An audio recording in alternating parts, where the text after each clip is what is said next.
Chapitre 13. Trouble à Bethesda. Pendant que l'œuvre parmi les orphelins se développe, l'église de Bethesda passe par un temps fort troublé.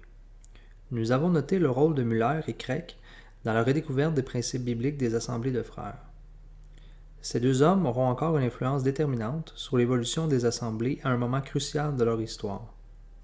En prenant position sur une question de discipline lors de ce qu'on a appelé le cas Bethesda, ils ont gardé une fraction importante du mouvement des frères de tomber dans une étroitesse dangereuse.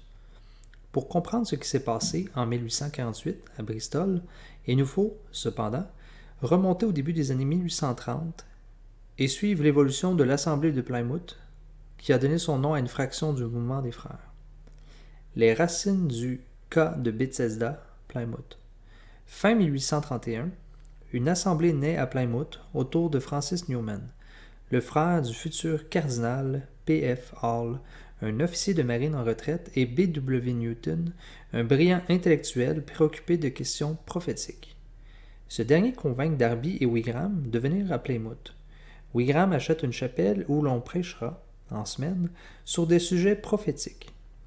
Puis on prendra la scène ensemble et, le dimanche, on commencera à se retrouver aussi à la chapelle pour des réunions où chacun contribuera librement à l'édification commune. À cette époque, Darby, qui continue à prêcher dans l'église anglicane, ne voit pas cette évolution d'un bon œil. Newton se sépare avant lui de l'église officielle et prend la direction de l'assemblée dans sa ville natale avec le plein accord de Darby qui lui demande de s'asseoir à un endroit d'où il puisse aisément superviser ce qui se passerait et empêcher de parler ceux qui n'auraient rien d'édifiant ou de profitable à dire. Il tendra par la suite à limiter l'exercice du ministère de la parole à 3 ou 4 frères aptes et désignés. W. H. Cole décrit les rencontres ainsi. Les réunions de l'Assemblée étaient calmes, paisibles et sanctifiées. Leur chant doux, lent et réfléchi. Leur adoration respirait la présence du Seigneur. C'est dans ce cadre que j'ai eu le privilège d'entrer en 1843. À cette époque, l'Église avait beaucoup grandi. Elle avait commencé dans une petite maison de la King Street. Elle augmenta rapidement et finalement déménagea à Brington Street, où 1400 personnes pouvaient se réunir. Par ses dons naturels et sa formation académique, Newton se distingua comme un docteur de premier plan. Ses messages étaient calmes, bien structurés, lucides, captivants, note Cole. On sentait en lui le grand savant, un homme profondément instruit dans la parole et désireux de diriger les autres. À partir de 1834, on se mit à publier à Plymouth un périodique, The Christian Witness, et des livres, dont les premiers furent une concordance grec-anglais et hébreu-chaldéen-anglais du docteur S.P. Tregel. C'est principalement parce que les différentes publications des assemblées de frères portaient le nom de Plymouth qu'on les désigna du nom de Plymouthiste, bien qu'à partir de 1838, la réunion de coordination où se discutaient les questions concernant l'ensemble des assemblées se soit tenue à Londres chaque samedi. Évolution doctrinale de J.N. Darby. La croissance rapide de l'assemblée de Plymouth ne fut pas sans créer des problèmes. La direction d'une réunion si nombreuse exigea de la part de Newton une fermeté que Darby qualifia bientôt de cléricale. D'autre part, au cours de ses voyages en France et en Suisse, en 1837 et 1838, Darby développa peu à peu un enseignement dont il fera sa doctrine. Dieu ne rétablit jamais ce que l'homme a gâché par sa faute. L'Église a apostasié, c'est-à-dire a été infidèle à sa vocation. On ne peut donc pas vouloir reconstituer une Église sur le modèle apostolique. On ne peut que se réunir à 2 ou 3 au nom du Seigneur. La seule expression tangible de l'unité du corps de Christ est la scène. Cette unité se réalise par la séparation d'avec le méchant, selon Jérémie 15, 19. Ce que recouvrait le terme de méchant a évolué dans la pensée de Darby. En 1836, il écrivait encore « Parce que notre table est celle du Seigneur et non la nôtre, nous y recevons donc tous ceux que le Seigneur accueille, tous ceux qui, comme de pauvres pécheurs, se sont enfuis pour saisir l'espérance proposée, et qui ne se reposent plus sur eux-mêmes, mais sur Christ, leur unique espérance. » Sur cette base, il dit qu'il aurait même reçu un catholique romain qui aurait confessé Christ comme son sauveur, c'est-à-dire comme la victime qui seule ôte le péché du monde. Peu à peu, cependant, ce terme de méchant s'appliquera aussi à tous ceux qui restent en communion avec une quelconque organisation ecclésiastique, constituée ou indépendante. Déjà en 1836, A. N. Grove avait décelé les tendances sectaires de son ami Darby et le lui avait dit franchement. Vous vous êtes détourné des principes fondamentaux que vous désiriez précédemment voir se réaliser. Je me rends compte que vous n'avez plus que quelques pas à faire pour que tout le mal des systèmes dont vous vous êtes séparés se reproduise dans votre milieu. Votre union deviendra de plus en plus une affaire de doctrine et d'opinion plutôt que de vie et d'amour. Votre domination deviendra si prépondérante et unique, quoique cachée et inexprimée peut-être, qu'on aura l'impression que l'autorité de l'homme a la première place. Vous serez davantage connu pour celui qui témoigne contre que comme celui qui témoigne pour quelqu'un ou pour quelque chose. Vous en arriverez ainsi à témoigner contre tout, excepté contre vous-même. La lumière, et non la vie, deviendra la mesure de la communion. Une telle lucidité ne peut être attribuée qu'au don de prophétie, et c'est grand dommage que Darby n'ait pas pris davantage à cœur l'avertissement fraternel et courageux de son ami. Il y a quelque chose de tragique, écrit G. Isbeck, dans l'histoire de l'Assemblée de Dieu, ainsi que se désignaient les disciples de Darby. Ce côté tragique réside dans le fait qu'on ne voulait fonder aucune église, mais en réalité, on avait, au bout de 4 ans, créé un organisme ecclésiastique qu'aucune autre dénomination ne possède ni ne connaît. En Suisse, l'autoritarisme de Darby s'était déjà affirmé. Von der Goltz écrit « Darby, secondé par un petit nombre d'adhérents bien doués et absolument dévoués, domine si complètement les réunions portant son nom que, le pape excepté, aucun prince de l'Église n'a jamais exercé un tel pouvoir sur son troupeau. » Séparation à Plymouth. En 1845, un frère de l'Assemblée de Plymouth, redoutant une évolution cléricale de son Église, écrivit à Darby, qui était revenu en Suisse, de rentrer en Angleterre et d'intervenir à Plymouth. « Je vis le cléricalisme introduit, dit celui-ci, dès son arrivée. Des divergences doctrinales se greffèrent là-dessus. Les croyants seront-ils enlevés avant ou après la grande tribulation? L'Israël de l'Ancien Testament faisait-il partie du corps de l'Église? J. N. Darby avait repris de l'Église irvigienne l'hypothèse de l'enlèvement secret des croyants. Les noces de l'agneau auraient lieu durant la grande tribulation. Mais, objecta Newton, l'Église comprend tous les croyants rachetés par Christ. Qu'en sera-t-il donc de ceux qui seront fidèles à Christ durant la grande tribulation? Réponse de Darby, une grande partie du Nouveau Testament ne s'applique pas à l'Église, mais à une future dispensation du reste d'Israël restauré. L'Évangile de Matthieu est l'Évangile du royaume, pas de l'Église. Je lui dis, s'écria Newton, si vous faites cette distinction, vous abandonnez virtuellement le christianisme. Craik, George Muller, Chapman, James Wright, S. P. Tregel et bien d'autres frères dirigeants des assemblées furent de l'avis de Newton sur ce point. Malheureusement, ces divergences détruisirent la tranquillité à la réunion d'Ebrington Street. Cependant, Darby n'attaqua pas Newton sur sa doctrine. Il aurait été en position d'infériorité, mais sur sa manière d'agir où il pouvait plus facilement l'isoler de ses collègues. Il l'accusa d'avoir donné un faux rapport d'une rencontre devant 13 autres frères et finalement, le dimanche 26 octobre 1845, Darby retint l'Assemblée après la réunion du matin pour annoncer qu'il allait se retirer de l'Église. « Je m'en irai, et quiconque le veut peut me suivre, dit-il à Chapman. Ce fut le début du darbyisme en Angleterre. De tous côtés, les hommes les plus en vue parmi les frères accoururent pour essayer de colmater la brèche, mais Darby déclina d'emblée leur médiation. Pendant 13 mois, plusieurs efforts de conciliation furent tentés en vain. À partir de fin 1845, Darby se réunit dans une nouvelle assemblée à Plymouth. Au printemps 1847, il découvrit une confirmation a posteriori de sa prise de position. Se fondant sur des notes prises par Mme Harris lors d'un sermon de Newton sur le psaume 6, un ami de M. Harris, fervent partisan de Darby, trouva que Newton donnait trop d'importance au côté humain des souffrances du Christ, sans vérifier si ce relevé correspondait vraiment à la pensée du prédicateur. On fit imprimer ces notes. Newton lui-même dira « Je n'ai jamais vu une ligne de ces notes. Leur existence m'était inconnue jusqu'à ce que j'entende qu'elles avaient été vivement blâmées dans une assemblée convoquée spécialement à cet effet à Exeter. On ne m'a jamais questionné au sujet de leur exactitude. » George Muller condamna sévèrement cette manière d'agir comme une œuvre des ténèbres, comme le geste d'un zélateur lâche. Cette prise de position justifiée lui suscita beaucoup d'attaques. Darby publia un traitant contre Newton, l'accusant d'hérésie et d'avoir reçu directement de Satan son système prophétique.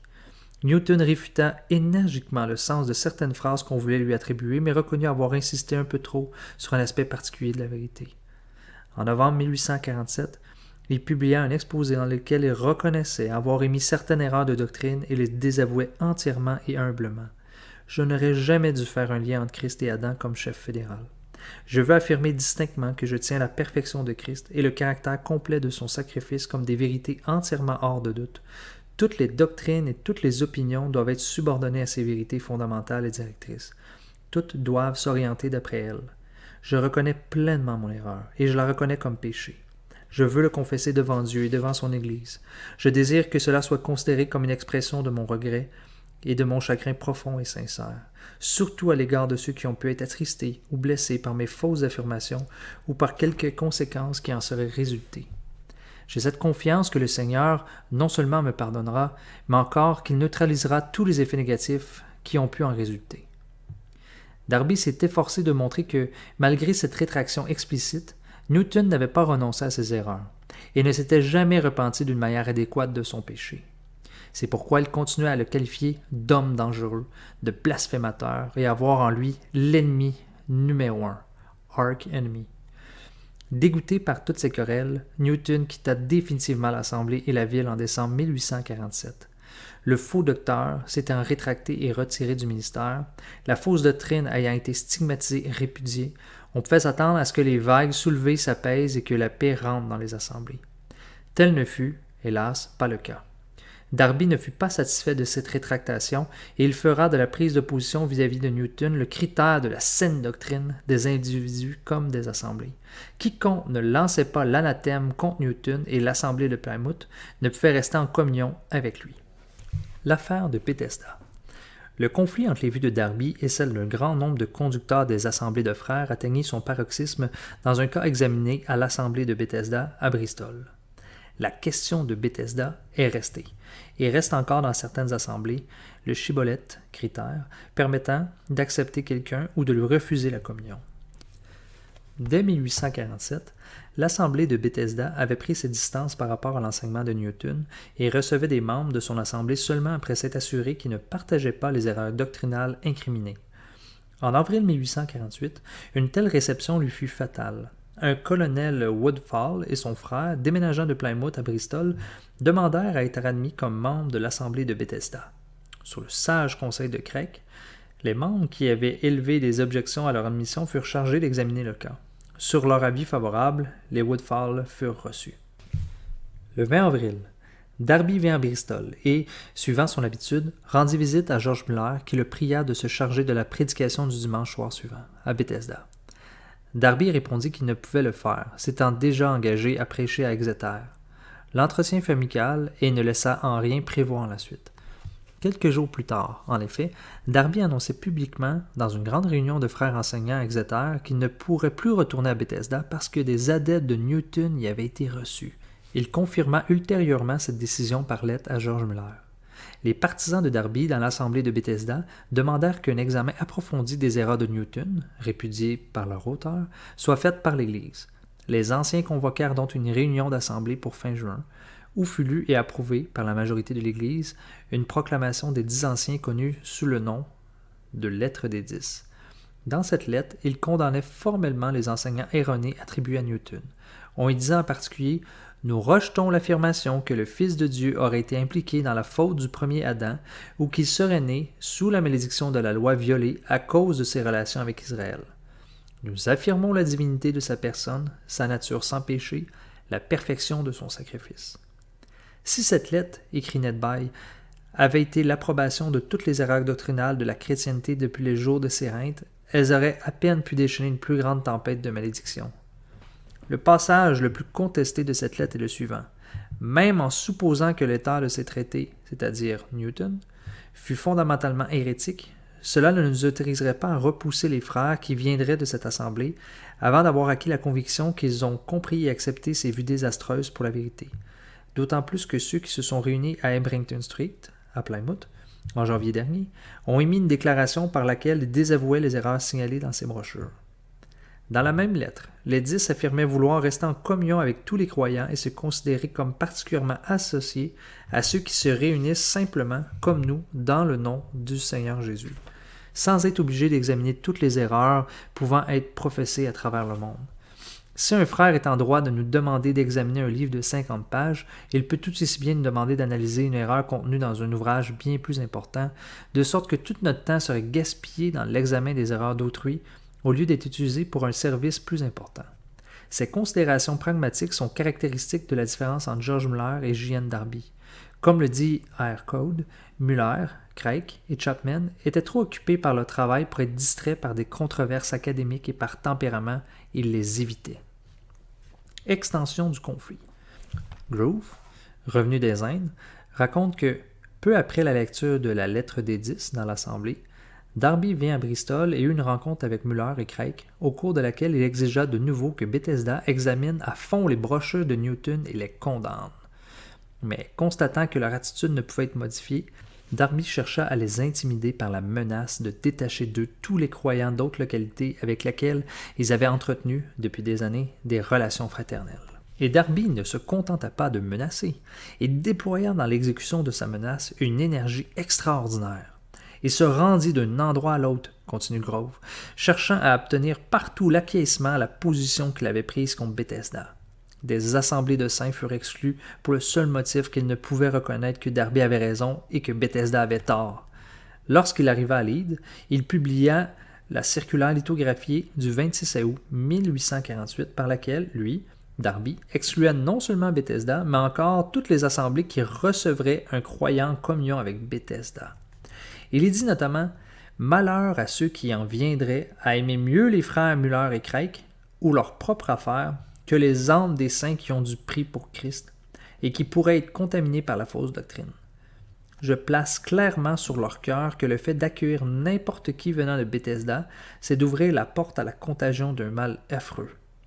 Quant à moi, je n'irai ni à Bethesda, dans son état actuel, ni là où des personnes venant de Bethesda ont été reçues. Dès lors, dit G. Ishbeck, l'étiquette du darbyisme est historiquement justifiée. Le 31 octobre suivant, George Muller annonçait publiquement qu'il condamnait l'enseignement de Newton, comme il l'avait déjà fait en juin et en juillet. En novembre et décembre eurent lieu 7 réunions d'assemblée à Bethesda, où l'on examina, page par page, les cahiers de Newton. Finalement, il fut décidé que personne défendant, affirmant ou maintenant les vues ou les écrits de Newton ne devait être reçu en communion. Cette décision fut annoncée dans plusieurs assemblées par les frères Grove, Muller et Craig. Malheureusement, cette prise de position on ne peut plus claire ne change rien à la situation et les assemblées darbyistes continuèrent à devoir juger la question de Bethesda. Darby, cependant, semble avoir eu quelques scrupules. En juillet 1849, il alla voir George Muller dans le nouvel orphelinat à 1h moins 10. Ils se tendirent la main et Darby dit « Comme vous avez condamné les traités de Newton, il n'y a plus de motif pour que nous restions séparés. » Muller répondit « Je n'ai, en cet instant, que 10 minutes, car j'ai une convention importante à traiter. Comme vous avez agi si méchamment dans cette affaire, je ne puis y revenir en quelques minutes. » Alors Darby se leva et partit. Jamais plus les deux serviteurs de Dieu ne se revirent, et Darby continua à exiger avec la dernière rigueur l'exécution de son décret.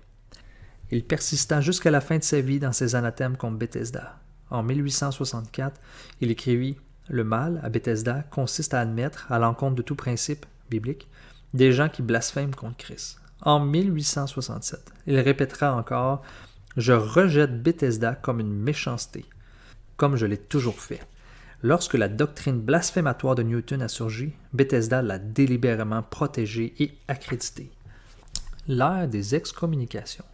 En attaquant Bethesda, le darbyiste s'est trompé lui-même, dit Code. Muller et Craig étaient des hommes profondément respectés, au loin, à cause de leur œuvre chrétienne éminente. Et le point culminant de la campagne contre Bethesda sépara de Darby certains hommes parmi les plus influents du mouvement.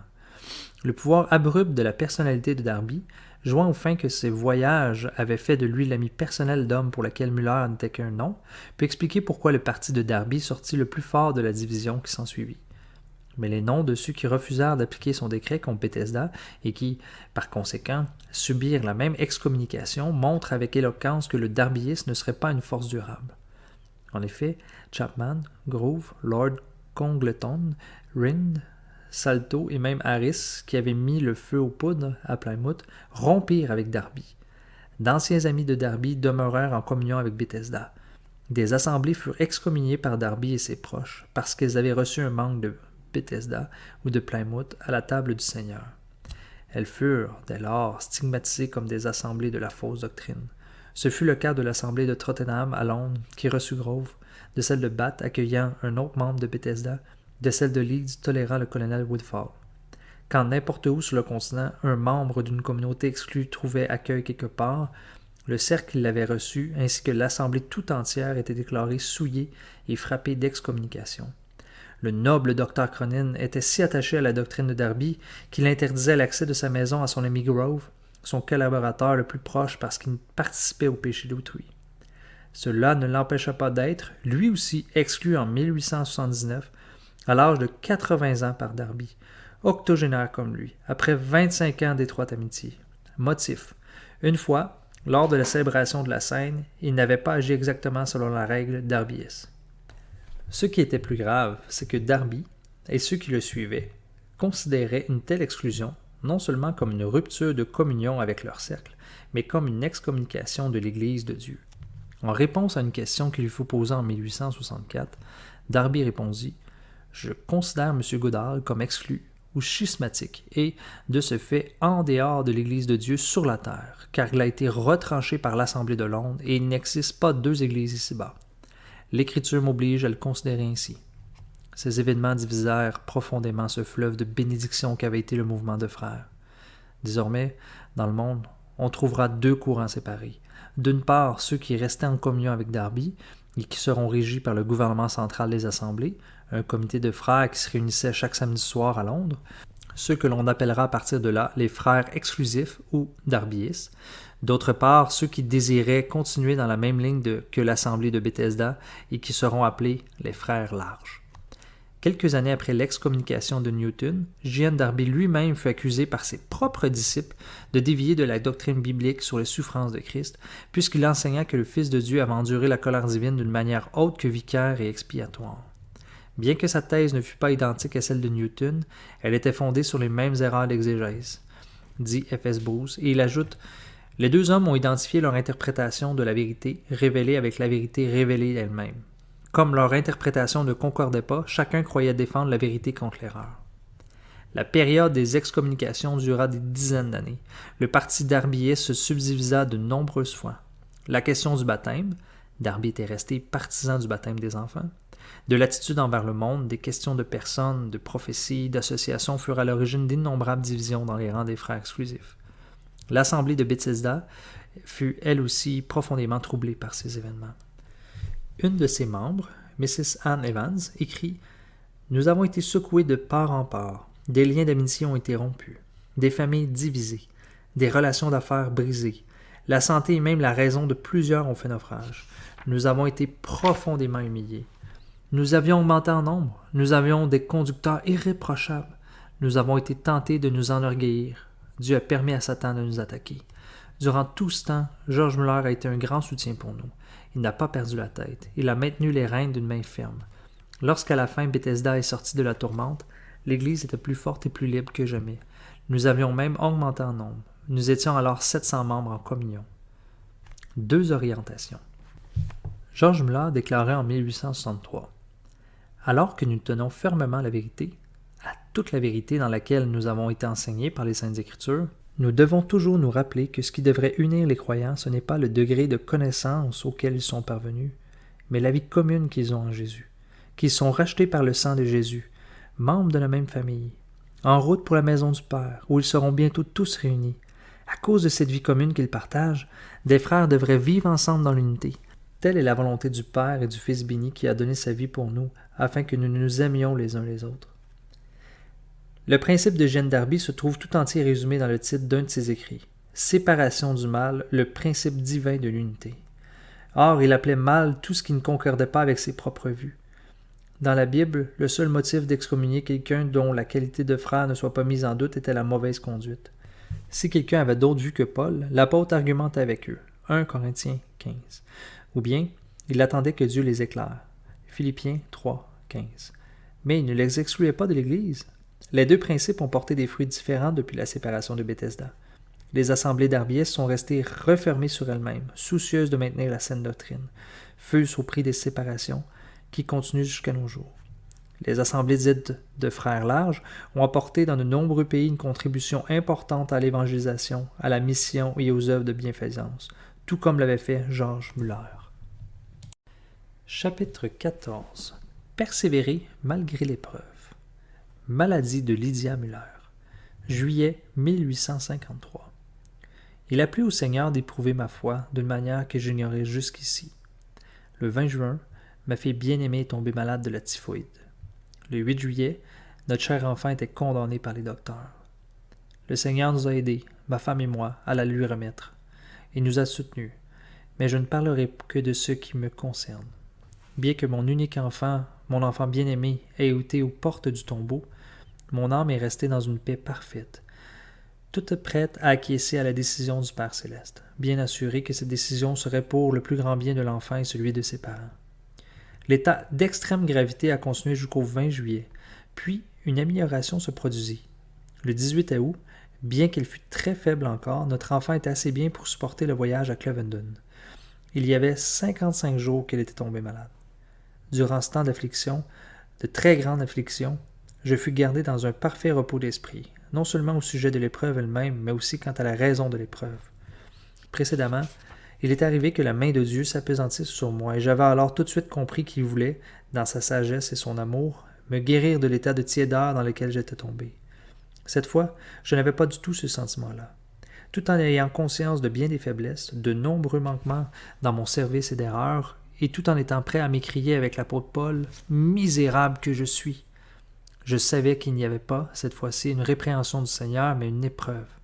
Ma foi était mise à l'épreuve. On s'imagine généralement que la foi n'est éprouvée qu'à propos de questions d'argent. Cette fois-ci, plus particulièrement, le Seigneur m'éprouvait dans ce que j'avais de plus cher ici-bas, la plus précieuse de mes possessions terrestres, après ma femme bien-aimée. Les parents savent ce que c'est un enfant unique, un enfant bien-aimé, et plus particulièrement ce que c'est pour des parents chrétiens, l'enfant qui craint et sert le Seigneur. Eh bien, cette épreuve-là m'atteignait, et le Père céleste me disait « Es-tu prêt à me donner ton enfant ?» Mais comme les parents étaient prêts à lui remettre celle qu'il leur avait donnée, lui aussi était prêt à la leur laisser, et elle vécut. « Fais de l'Éternel tes délices, et il te donnera ce que ton cœur désire. » Psaume 37. Or, je voulais par-dessus tout ce que Dieu voulait, et ne garder ma chère enfant que si cela était conforme à sa volonté. Et le moyen de la garder était justement de trouver la volonté divine bonne, agréable et parfaite, quelle qu'elle dût être. De toutes les épreuves de la foi que j'ai eu à traverser, celle-ci a été la plus douloureuse, et, par la grande bonté de Dieu, je le dis à sa louange, j'ai été rendu capable de faire de sa volonté mes délices. C'est pourquoi mon cœur a été gardé en paix, une paix parfaite, sans un seul moment d'anxiété. C'est ainsi qu'il en serait toujours pour le chrétien si sa foi en Dieu était agissante. Se confier uniquement en Dieu. 31 décembre 1853. Cette année, il a plu au Seigneur de me donner 638 pounds. Quelques lecteurs diront peut-être « Près de 640 pounds? Quelle somme! Il n'y a pas un pasteur sur 100 qui touche là. » Et je leur répondrai que ma manière d'obtenir ce qu'il me faut pour vivre est évidemment la bonne. Mais si quelqu'un désire entrer dans cette voie, qu'il le fasse vraiment et ne se contente pas de le dire. Quelques-uns disent se confier uniquement en Dieu, mais saisissent toutes les occasions, directes ou indirectes, pour exposer leurs besoins aux autres, pour les emmener à offrir leur concours ou leur secours. Je ne dis pas qu'il soit mal de faire connaître ses besoins, mais je dis qu'il ne convient pas de les exposer pour trouver de l'aide autour de soi quand on fait profession de s'attendre uniquement à Dieu. Si vraiment nous nous attendons à lui, il nous suffit de demeurer avec lui et de lui parler à lui seul. Quiconque se confie uniquement en Dieu doit vouloir être riche ou pauvre comme le Seigneur le voudra. Il doit être prêt à savoir ce que c'est d'être dans l'abondance et dans la disette, et à laisser ce monde sans rien y posséder. Il doit être prêt à recevoir, de la manière qu'il plaira à Dieu de lui donner, somme infime, obol ou don important. Il doit être prêt à se considérer comme l'économe du Seigneur et à partager avec d'autres ce qu'il reçoit. Autrement, si le serviteur se mettait à entasser, à capitaliser ou à tout dépenser pour lui, le Seigneur ne tarderait pas à lui faire tarir le canot utilisé pour subvenir à ses besoins, en influençant autrement les cœurs des chrétiens qu'il emploie pour ce service. Pour bien des raisons, je pourrais juger préférable de ne pas publier chaque année le total des sommes reçues, mais je le fais en ayant en vue que la gloire de Dieu, et parce que je trouve mes délices à proclamer la bonté du Maître que je sers. Ce que j'écris, je l'écris pour le réconfort et l'encouragement de mes compagnons de voyage, afin qu'ils soient conduits à se confier toujours davantage en Dieu. Dans le rapport de 1855 de l'Institution pour la distribution des Saintes Écritures, il apparaît qu'au cours des 20 années passées, 7204 pounds ont été consacrés aux écoles et 16 115 pounds aux missions. Durant ce temps, 13 949 Bibles et 9 047 Nouveaux Testaments ont été distribués. Construction d'une deuxième maison. Janvier 1856.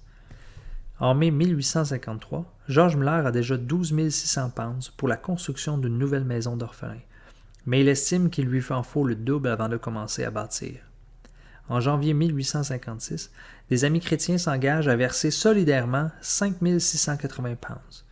George Muller a reçu 800 d'amende d'admission auxquelles il n'a pu répondre favorablement. Il décide donc de faire commencer les travaux de la seconde maison. Les dons en argent et en nature soutiennent et encouragent sa foi. À cette époque, il reçoit en une seule fois 4 000 pounds.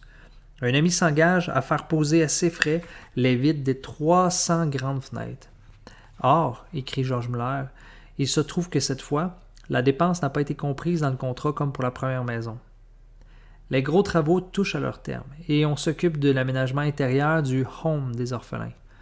Un jour, en rentrant chez lui après avoir vérifié les installations de gaz et les 150 brûleurs, George Muller trouve en arrivant un chèque de 1000 pounds avec cette note.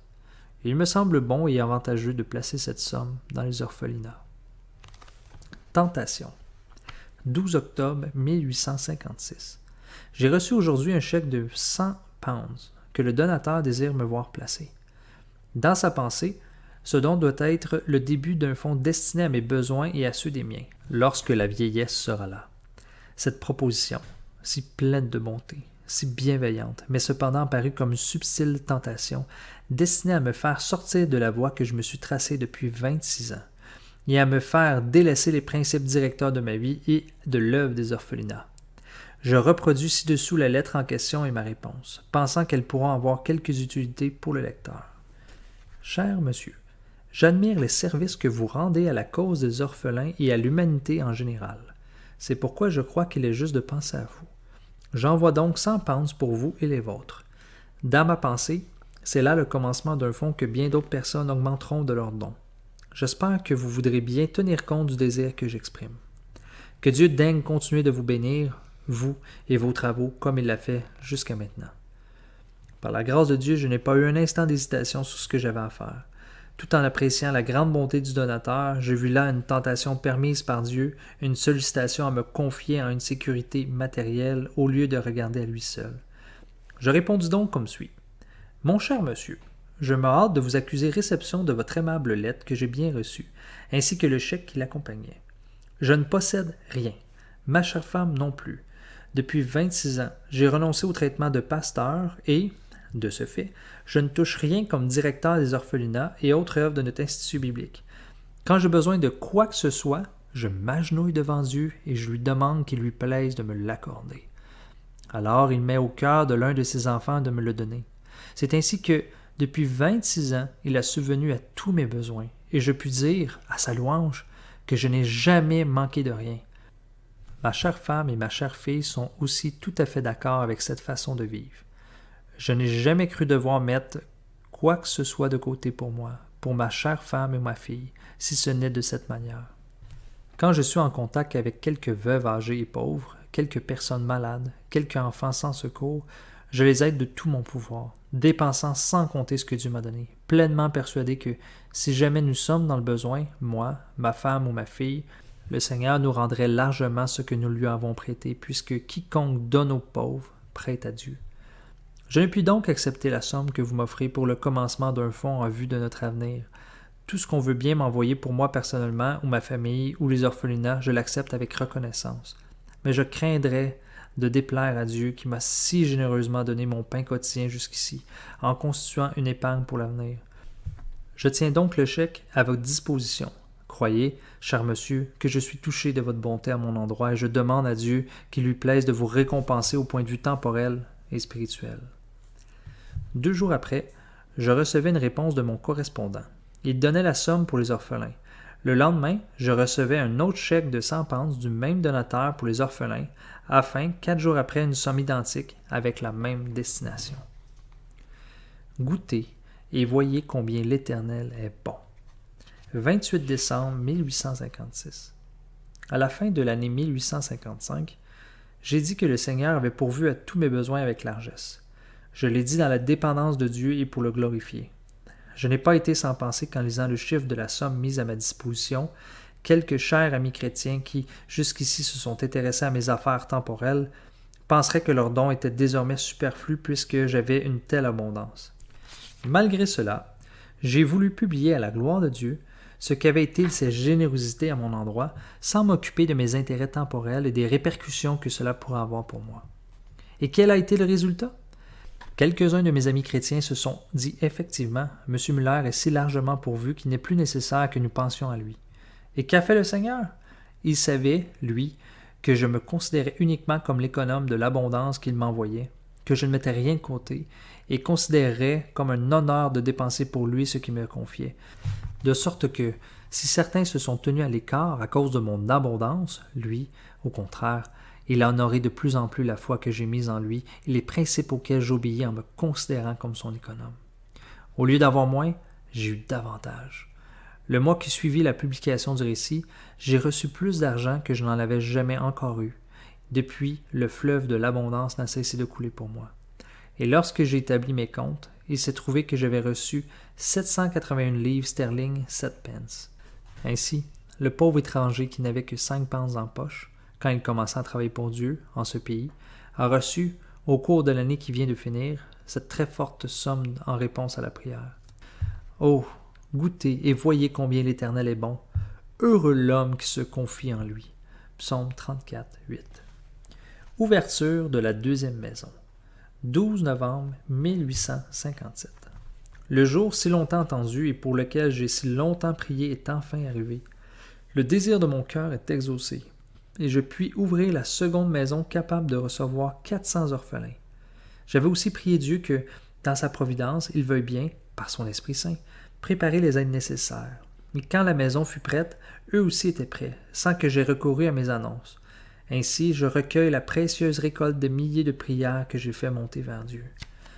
Tout frais payé, il reste entre les mains de George Muller 2280 pounds qu'il met de côté en vue de la construction de la troisième maison, car il désire pouvoir accueillir 1000 orphelins. Dès le commencement de l'année suivante, il reçoit une somme de 3000 livres sterling. D'autres dons suivent et il s'occupe d'abord de l'achat d'un terrain, pensant qu'il est préférable de ne pas construire de nouveau, comme il l'avait d'abord projeté, sur la propriété où s'élèvent déjà les 2 maisons. En septembre, il fait l'acquisition d'un terrain à côté des orphelinats, les demandes d'admission dépassant toujours les places vacantes. George Muller, après avoir consulté les architectes, décide de faire construire une maison pouvant recevoir 450 enfants. Cela donnera un total de 1150 places au lieu des 1000 prévues à l'origine. On commence à bâtir le 17 juillet 1859. Le 12 mars 1862, la maison est ouverte. Les demandes d'admission d'orphelins se multiplient en même temps que Dieu subvient à tous les besoins et il fait reposer ses plus riches bénédictions sur l'œuvre de foi et d'amour de son serviteur. Aussi celui-ci continue-t-il à regarder en avant. De nouvelles constructions se précisent dans sa pensée, qui sont élevées au cours des années suivantes, et le 6 janvier 1870, lorsque sont terminées la 4e et la 5e maison, les orphelinats d'Ashley Down peuvent abriter 2000 orphelins et tout le personnel nécessaire. Plus de 2000 personnes à nourrir. Plus de 2000 personnes à nourrir chaque jour. Mais la nourriture n'est pas la seule dépense. Il y a les vêtements, le blanchissage, l'entretien, les chaussures. Réfléchissez seulement à cela. Nos enfants ont 6000 paires de chaussures. Chaque année, nous recevons des centaines de nouveaux orphelins et des centaines d'autres partent comme apprentis, comme servantes, comme étudiants. Tous emportent un trousseau complet. De plus, nous payons au patron 15 pounds par apprenti. Pour tout ce petit monde d'enfants, nous avons un nombreux état-major d'inspecteurs, de directeurs et directrices, d'instituteurs et d'institutrices, tout un personnel médical, enfin de multiples aides dans tous les services.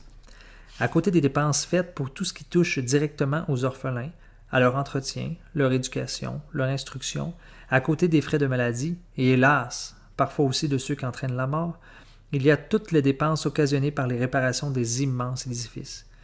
Nous avons les frais d'entretien de nos 5 groupes de construction qui comptent 1700 grandes fenêtres et 500 salles. Essayez d'imaginer les seuls frais de crépissage, de badigeonnage, de peinture et les réparations en tout genre que nécessitent les bâtiments. Il faut nettoyer, entretenir, réparer, renouveler les meubles de 500 salles, entretenir les toitures, les canalisations, etc. Nous avons de lourds impôts à payer et, chaque année, des sommes considérables pour des choses imprévues. Cependant, comme nous nous attendons à Dieu qui est infiniment riche, tout va bien. Il pourvoit à tout.